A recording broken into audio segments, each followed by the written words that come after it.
한 가지 질문을 드리면서 시작을 하려고 합니다. 여러분은 예수님이 누구시라고 생각을 하십니까? 그래도 사회적 지위와 체면이 있는데 제가 이렇게 돌아가면서 일일이 물어보지는 않겠습니다. 하지만 여러분, 이 질문에 여러분의 마음으로 꼭 대답해 보시길 바랍니다. 예수님이 여러분에게 누구십니까? 교회를 다니는 분들, 특히 오랫동안 신앙생활을 해왔다고 하는 분들도 이 질문에 확실하게 대답하는 분이 생각보다 많지 않습니다. 물론 그동안 우리가 그래도 배운 거 들은 게 있는데, 보고 들은 게 있는데, 그래도 교과서적인 대답을 하지요. 들은 풍월이 있으니 주는 그리스도시요 살아계신 하나님의 아들이십니다 라고 고백한 이 베드로의 고백과 같이 그렇게 대답은 합니다. 그러나 그런 대답 말고 여러분 스스로 진정으로 여러분 안에서 나오는 예수님에 대한 이 확실한 증언은 무엇입니까? 진정으로 예수님이 살아계신 하나님의 아들이 되시며 온 세상을 구원하려고 이 땅에 오신 구주 예수님 되심을 여러분 믿으십니까? 우리 주님이 여러분에게 나의 구주, 나의 예수님, 나의 하나님이 되십니까? 우리 모두는요, 이 질문에 대한 확실한 대답을 갖고 있어야 됩니다. 왜냐하면 우리 신앙의 기초가 바로 여기서부터 시작되기 때문입니다.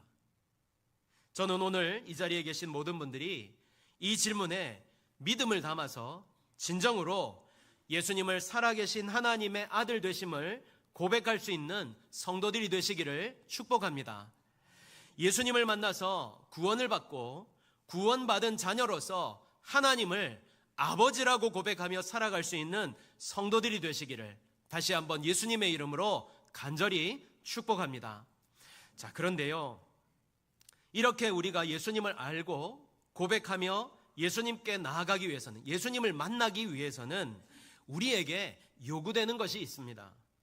오늘 그것이 무엇인지 함께 살펴보고 도전받는 귀한 시간이 되기를 바라는데요, 오늘 본문은 예수님께서 이 마리아와 마르다의 오라버니 나사로를 살리신 사건을 기록하고 있습니다. 우리는 이미 이 마르다와 이 마리아를 성경을 통해서 잘 알고 있지요. 마르다는 예수님을 대접하기 위해서 막 이렇게 애를 쓰다가 화를 내는 바람에 마치 믿음 없는 여인처럼 평가되고 있는데요, 사실은 그렇지 않습니다. 마르다는요, 오늘 11장을 보면요, 부활신앙을 가진 아주 믿음 좋은 여인이었습니다. 제자들도 긴가민가 하는데 마르다는 정확히 예수님에 대해서 증거하면서 부활신앙을 이렇게 고백하는 믿음의 사람이었습니다. 그리고 마리아는요, 2절에 소개되고 있는 대로 값비싼 향유를 아낌없이 예수님께 붓고 머리털로 예수님의 발을 닦았던 여인이었습니다. 그러니까 이 두 여인 모두 예수님을 향한 사랑이 진정이었다는 사실을 우리가 알 수 있는 것이죠. 저는 다시 한번 이 자리에 저와 여러분 모두가 이 두 여인과 같이 예수님을 향한 확실한 믿음, 부활신앙과 진정한 사랑과 헌신으로 주님을 사랑하는 성도들이 되시기를 간절히 소망합니다. 자, 이 집안에 나사로라 하는 오라버니가 있었는데요, 그가 그만 병에 걸리고 만 것입니다. 어떤 병인지 모르겠지만 죽음에 이를 만큼 아주 심각한 병이었습니다. 그래서 이제 마리아와 마르다가 예수님께 사람을 보내서 우리 오라버니가 병에 걸렸습니다, 이렇게 이제 알렸던 것이죠. 근데 어떤 주석이나 신학 서적에도요, 나사로의 이 병세가 구체적으로 무엇이었는지 기록하는 책은 없습니다. 그러니까 예수님께 이제 병 걸렸음을 그냥 알린 것입니다. 소식만 알린 것이지요. 그런데 이 소식을 들으신 예수님께서 무엇이라고 말씀하시냐면 이 병은 죽을 병이 아니라 이렇게 말씀하시는 거예요. 그러니까 예수님은 이미 나사로의 병세가 심각하다는 사실을 알고 계셨다는 것입니다. 그럼에도 그 소식을 들으셨음에도, 그렇게 인지하셨음에도 불구하고 예수님은요, 계시던 곳에 이틀을 더 유하시고 결국 나사로는 죽음을 맞이하게 되었습니다. 근데 예수님은 왜 그러셨을까요? 왜 그렇게 나사로가 병들었다는 소식을 듣고는 빨리 뭔가 이렇게 액션을 취하지 않으시고 왜 이틀을 더 머무시면서 그렇게 계셨던 것일까요? 예수님을 너무나 사랑하는 가정, 예수님도 그들을 너무나 사랑하셨고 그래서 이 베다니라는 동네에 가실 때마다 이 집에 찾아가셨는데 이렇게 헌신되고 주님을 사랑하며 그리고 주님도 사랑하는 이들의 가정에 지금 이렇게 우환이 생겼는데 왜 예수님은 이들의 사정을 돌보아 주시지도 않고 병들었다는 소식을 듣고는 빨리 가서 고쳐주시지도 않고 이렇게 한가한 시간을 보내시다가 결국에는 나사로가 죽게 된 것일까요? 심지어 중간에 주님은 나사로가 죽은 것을 아셨습니다. 그런데도 서두르지 않으셨어요. 왜 그러셨을까요? 여러분, 우리도 믿음 생활을 하면서요, 이처럼 이해하지 못할 일들을 순간순간 만나게 됩니다. 이해하지 못하는 일들을 만날 때 우리는 어떻게 합니까? 주님을 원망하고 비난하지요. 아니, 나는 그동안 주님 잘 섬겼는데 왜 내게 이런 일이 생기냐고. 나는 주님을 위해 그렇게 헌신을 했는데 왜 나에게, 왜 우리 가정에, 왜 내 자녀에게 이런 일이 생기는 것이냐고 원망을 합니다. 그럴 수 있습니다. 그러나 여러분, 주님은요, 언제나 내게 선하시며 가장 좋은 것을 주시는 주님이라는 사실을 우리는 잊어서는 안 됩니다. 물론 이해는 되지 않겠지요. 갑자기 큰 병에 걸렸습니다. 암이라도 한번 걸려보십시오. 이 얼마나 큰 일입니까? 사업이 어려워졌어요. 거의 망할 지경에 이르렀습니다. 가정에 힘든 일이 생겼습니다. 자녀의 문제라든지 직장의 문제라든지 너무너무 어려운 일들이 생겼어요. 그러면 아니, 내가 그동안 주님께 한 일이 얼만데 주님 그 일을 봐서라도 주님이 나한테 이러시면 안 되지요. 그러나 그렇게 이해되지 않을 때에도 주님은 여전히 내게 선하시고 나를 위해 일하고 계신다는 사실을 우리는 믿어야 한다는 것입니다. 무엇보다 우리가 신뢰해야 할 것은요, 주님의 때와 방법입니다. 내 때가 아닌 주님의 때, 주님의 방법으로 주님은 일하시는 것입니다. 오늘 다시 그 사실을 우리에게 보여주시는 거예요. 그러므로 사랑하는 여러분, 주님을 향한 굳은 믿음과 마음으로 주님을 신뢰하면서 날마다의 삶을 살아가는 성도들이 되시기를 바랍니다. 우리 앞에 어떠한 어려운 일, 이해되지 않고 용납되지 않고 그런 일들이 일어난다 해도 끝까지 주님은 내게 가장 좋은 것을 주신다는 사실을 믿고 그 믿음으로 살아갈 수 있는 성도들이 되시기를 간절히 바랍니다. 그럴 때 우리는요, 일희일비하지 않는 믿음의 사람, 우리의 인생을 돌아보면서, 인생의 뒤를 돌아보면서 모든 것이 주님이 하셨음을 발견하게 되고 주님께 영광을 돌릴 수 있는 그런 믿음의 성도들이 되어질 줄 믿습니다. 이 믿음으로 끝까지 주님만을 신뢰하며 주님과 동행하며 살아가는 성도들이 되시기를 간절히 소망합니다. 자, 그런데 우리가 이렇게 주님을 신뢰하고 믿음으로 살아가려고 하는데 방해되는 것이 있다는 것이죠. 첫 번째, 여러분과 함께 나눌 것입니다. 우리 앞에 돌을 제거해야 됩니다. 예수님이 오셨습니다. 하지만 때는 늦었어요. 이미 늦었습니다. 나사로는 죽었고 벌써 나흘이 지났습니다. 무덤도 돌로 이미 막아 놓았어요. 자, 이제 모든 것이 다 끝났습니다. 여러분, 죽은 사람이 다시 살아나는 거 보셨습니까? 그것도 이미 나흘이나 되었습니다. 보셨습니까? 게다가 돌로 막았다는 것은요, 이제 더 이상 희망은 없다는 것입니다. 하지만 여러분, 우리가 여기서 놓치지 말아야 될 것이 있습니다. 그 자리에, 그 소망 없는 자리에 주님이 계시면 결코 끝이 아니라는 사실입니다. 그 누구도 끝이라고 말할 수 없습니다. 왜냐하면 이제 곧 주님이 행하실 것이기 때문입니다. 우리는 무엇을 해야 됩니까? 주님을 신뢰하고 주님과 믿음으로 주님과 함께 하는 것입니다. 주님 안에 거하는 것입니다. 그런데 그 일을 보기 위해서는 우리가 반드시 해야 될 것이 있다는 것이죠. 그게 무엇일까요? 주님이 일하심을 보지 못하도록 예수님이 살아계신 하나님이시라는 사실을 알지 못하도록 방해하는 것을 제거하는 것입니다. 며칠 전에 중국에서 비행기를 타려던 어떤 할머니가 안전 운항을 기원하면서 비행기 타기 전에 그 비행기 엔진에다가 동전을 던진 사건이 일어났었습니다. 그 사건이 기록되었어요. 잘 아시겠지만 여러분, 비행기 엔진이 얼마나 정밀한 기계입니까? 거기에는요, 작은 이물질 하나라도 들어가서는 안 됩니다. 왜냐하면 그 이물질로 인해서 비행기 안전을 위협할 뿐만 아니라 심지어는 추락할 수 있는 대형 사고를 일으킬 수 있기 때문입니다. 그런데 이런 곳에 할머니는 안전 운행을 기원하면서 동전을 던졌고 결국 그 작은 동전 몇 개 때문에 비행기는 출발하지 못하고 승객들은 몇 시간 동안 비행기가 뜰 때까지 기다려야 했습니다. 여러분, 우리 안에 있는 돌도 이처럼 작은 돌일 수도 있습니다. 혹은 어마어마하게 큰 돌일 수도 있겠지요. 그러나 분명한 것은요, 작은 돌이든 큰 돌이든 우리 안에 있는 이 돌들로 인해 우리가 예수님을 만나지 못할 수도 있다는 사실입니다. 제가 이런 표현을 자주 씁니다. 우리가 입술로는 예수님을 안다, 예수님을 알기를 원한다고 하면서 정작 예수님에 대해 관심이 없다고, 마치 이런 것입니다. 우리는 예수님을 더 알기를 원한다고 합니다. 그렇게 신앙이 성숙되기를 원하고 성장하기를 원하지요. 그래서 주님이 행하시는 일, 제가 혹은 수많은 목사님들이 말씀하시는 하나님의 말씀의 능력을 경험하고 체험하며 또한 삶 가운데도 그 능력을 보기를 원합니다. 그런데 왜 그 일들이 나에게는 일어나지 않는 것입니까?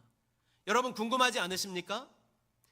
그동안 여러분, 수많은 설교를 통해서 또 여러 가지 간증을 통해서 하나님은 분명히 살아계시고 역사하신다는 사실, 병을 고치시고 능력을 나타낸다는 사실, 그 사실을 우리는 수없이 듣고 왔습니다. 그런데 그 일이 왜 유독 나에게는 일어나지 않는 것입니까? 왜 그것은 나와는 상관이 없는 거리가 먼 이야기처럼 오늘도 그렇게 들리는 것입니까? 왜 나에게는 그런 일은 고사하고 주님을 더 깊이 만나지 못하고 항상 다람쥐 쳇바퀴 돌듯 그렇게 신앙생활을 하고 있는 것입니까? 그것은요, 우리 안에 있는 바로 이러한 돌들 때문입니다. 내가 제거하지 못한 돌, 힘들다고, 무겁다고, 어렵다고, 그래서 옮기기를 포기한 그 돌, 그것이 주님 앞에 나아가는데, 주님께 가까이 가는데 방해를 하는 것이기 때문입니다. 여러분, 사사기를 보면요, 이스라엘 백성들이 주변 민족들로부터 고난을 당하는 것을 보게 됩니다. 끊임없이 고난을 당합니다. 그런데 왜 이들이 이렇게 고난을 당하는 것일까요? 그것은요, 가나안 땅을 분배받으면서 하나님께서는 그 땅의 모든 민족을 멸하라고 말씀하셨어요. 그런데 이 이스라엘 백성들이 그렇게 하지 않았습니다. 왜요? 귀찮거든요. 전쟁하기 힘들거든요. 어렵거든요. 시간을 내야 되고 물질을 내야 되고 내 목숨을 바쳐서 희생해야 되거든요. 그게 어려웠던 거예요. 그래서 결국 그 미루었던 일이 가시가 되어서 계속해서 반복적으로 그들을 괴롭혔던 것입니다. 여러분, 이 시간 우리 한번 생각해 봅시다. 깊이 한번 생각해 봅시다. 내가 주님 앞에 나아가는데 방해하는, 주님 앞으로 나아가 정말 하나님이 살아계신 하나님이시라는 사실을 발견하는데 그것을 가로막고 있는 그 돌들은 과연 무엇입니까? 내 발에 걸치거나 혹은 거대하게 나를 가로막고 있는 돌이 과연 무엇입니까? 두려움입니까? 염려입니까? 내 고집입니까? 그것도 아니면 내 병 때문입니까? 아니면 어떠한 문제가 내 앞을 가로막고 있습니까? 이것을 제거해야 됩니다. 이것을 제거해야만 진정으로 예수님이 살아계신 하나님이 되신다는 사실을 우리가 만날 수 있는 거예요. 더 깊은 하나님을 만나는 자리로 우리가 나아갈 수 있는 것입니다. 사랑하는 여러분, 부탁드립니다. 저는 여러분이 지금 만나는 그 문제보다 더 크신 하나님을 만나기를 소원하는 마음을 갖게 되기를 바랍니다. 주님이 여러분이 가진 문제보다 더 크다니까요. 이게 무슨 말입니까? 무슨 뜻이겠습니까? 여러분이 가진 그 어떤 일마저 소망과 희망으로 바꾸시고 역전시키실 수 있다는 사실을 말씀하고 있는 거예요. 특히 지금 제자 훈련을 앞둔 훈련생들에게 부탁드립니다. 아니, 제가 같이 하자고 말씀드렸던 모든 분들에게 권면합니다. 여러분이 지금 가지고 있는 두려움, 질병, 마음의 병까지 모든 문제를 주님 앞에 내려놓으며 이 훈련에 임하기를 바랍니다. 제가 지난주에 제자훈련 첫 모임을 하면서 과제를 내주니까 전부 다 뜨아하시대요. 두려워하시더라고요. 아, 이거 잘못했다. 이거 내가 실수했다. 이런 마음과 이런 표정을 다 지으시더라고요. 그래서 제가 말씀드렸죠. 이미 늦었다. 끝났습니다. 이제 같이 가는 거예요. 아프지도 말고 죽지도 말고 끝까지 가는 겁니다. 여러분, 우리가요, 이 돌들을 치우고 나아갈 때 진정으로 우리 예수님의 하나님 되심과 주님이 행하시는 일들을 경험하게 될 것입니다. 더불어서 저는 이 자리에 계신 모든 분들도 역시 동일하게 여러분 앞에 놓인 그 돌들, 작은 돌이든지 큰 돌이든지 상관없이 그 돌들을 제거하고 옮겨놓고 주님을 꼭 만나게 되시기를 예수님의 이름으로 간절히 축복합니다. 아멘. 두 번째는요, 돌은 누가 옮겨야 되느냐? 내가 옮겨야 됩니다. 내가. 39절을 보니까요, 예수님께서 이르시되 돌을 옮겨 놓으라 하시니 이렇게 말씀하고 있어요. 돌을 옮기라고 말씀하셨다는 거예요. 그런데 이 말씀이 조금 이해되지 않습니다. 왜냐하면 그냥 주님 하시면 되잖아요. 그잖아요.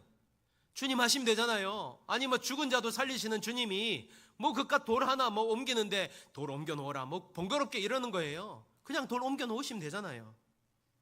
그런데 왜 굳이 이런 명령을 주시는 걸까요?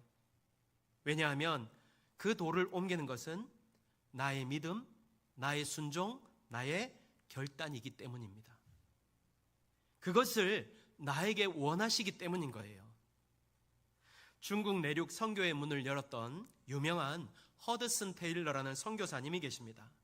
그가 중국에 선교사로 가기로 결단하였을 때 사람들이 말했습니다. 아유, 중국 내륙은 아직 복음이 들어가기 어려운 곳입니다. 안 됩니다. 포기하세요. 하지만 그는요, 하나님께서 주신 감동을 따라 그곳에 가기로 결단하였습니다. 그리고 그를 통해 중국 선교의 기틀이 마련되었고 수많은 선교사들이 선교사로 헌신하는 계기가 되었습니다. 예화가 너무 거창합니까? 그래서 혹시 마음에 와닿지 않으시나요? 어느 목사님이 사모님과 다툼이 있었습니다. 물론 제 얘기는 아닙니다. 혹시 오해하실까봐 말씀드립니다. 제 얘기 아니고요. 어느 목사님이 사모님과 이렇게 다툼이 있었는데 그래서 이제 서로가 이제 마음 상할 정도로 좀 다툼이 깊었다고 합니다. 그런데 하나님께서 목사님에게 네가 먼저 용서를 구해라, 이 마음을 주시더라는 거예요. 그래서 목사님이 조용한 시간에 사모님에게 자신의 잘못을 고백하면서 용서를 구했답니다. 그날 두 분은요, 함께 두 손을 맞잡고 뜨겁게 기도했고 기도하는 중에 사모님은 방언이 터졌다고 합니다. 그리고 물론 이 두 분의 관계는 돈독해졌다고 하는데요.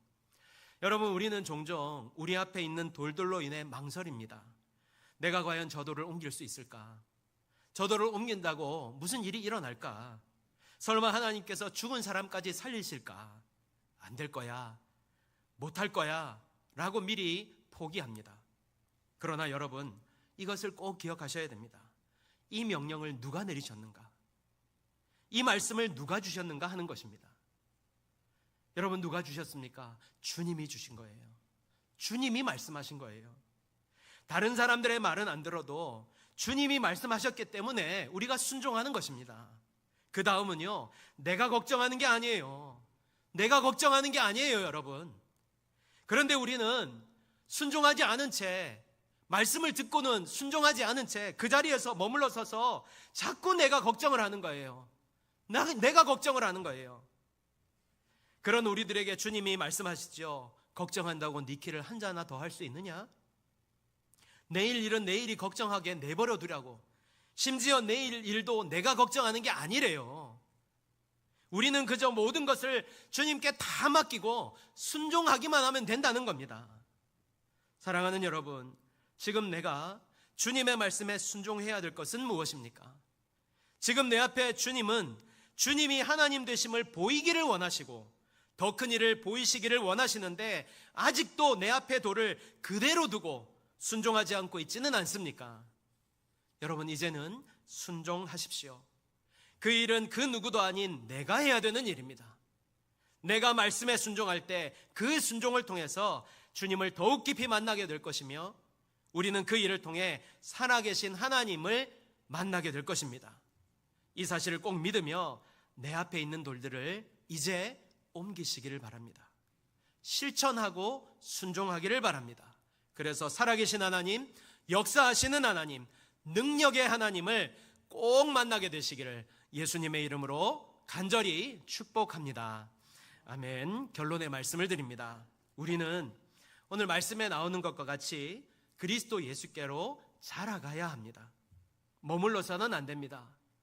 성장하는 것, 성장해야 되는 것이 바로 우리가 해야 될 일입니다. 왜냐하면 그 자리에 머문다는 것은요, 우리 신앙이 그 자리에 머문다는 것은 그 자리에 그냥 머물러 있는 상태로 있는 것이 아니라 침체에 빠지거나 습관에 빠지거나 뒤로 물러날 수밖에 없기 때문입니다. 그래서 우리는요, 날마다 주님께로 자라가기에, 주님을 알아가기에 시간을 들이고 마음을 들일 수 있는 자가 되어야 된다는 것이죠. 그런데 우리가 이렇게 자라가는 것을 방해하는 것들이 있습니다. 마치 길가나 돌밭이나 가시떨기에 떨어진 씨와 같이 빼앗겨 버리거나 죽게 하거나 혹은 자라지 못하게 방해하는 것들이 있다는 것이죠. 이때 우리가 해야 될 것은 방해하는 그 돌들을 치우는 것입니다. 물론 그것이 내게 버거운 일일 수 있어요. 두려운 일일 수도 있습니다. 그러나 그것을 치우지 않으면 예수님을 만날 수 없습니다. 예수님이 진정으로 하나님이 되신다는 사실을 만날 수 없는 거예요. 무엇보다 이 일은 누가 대신해 줄 수 없는 일입니다.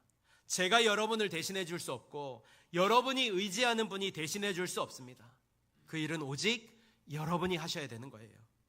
특별히 오늘 이 말씀을 주시는 이유가 무엇이겠습니까?